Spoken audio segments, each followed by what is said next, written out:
Guys সবার আগে ভিডিওটা দেখো, তারপরে ভিডিওর ফানি কমেন্টস গুলো পড়বো। So let's go. अभी मजा आएगा ना भिड़ो। বড় ভাই কই যান? সৌদি আরবে আজকে রোজা হইতাছে, তার মানে বাংলাদেশে কালকে রোজা। কোথায় রাত পর্যন্ত অপেক্ষা করুন কে? তাই আগে ভাগে যাইতাছি গা।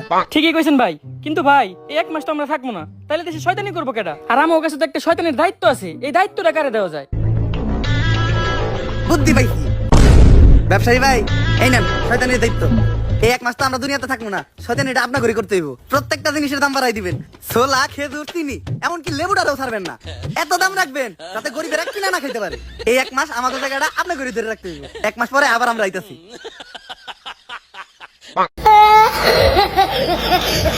तो चलिए शुरू करते हैं। দায়িত্বটা ছাত্রদলকে দিলে খুশি হতাম।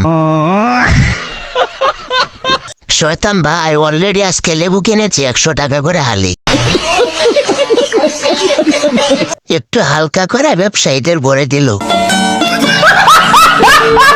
শশার কথা বলতে ভুলে গেছেন তো। দায়িত্বটা নাসিরউদ্দিন পাটোয়ারিকে দিয়ে যাও, তাহলে মির্জা আব্বাসের সাথে শয়তানি করতে পারবে।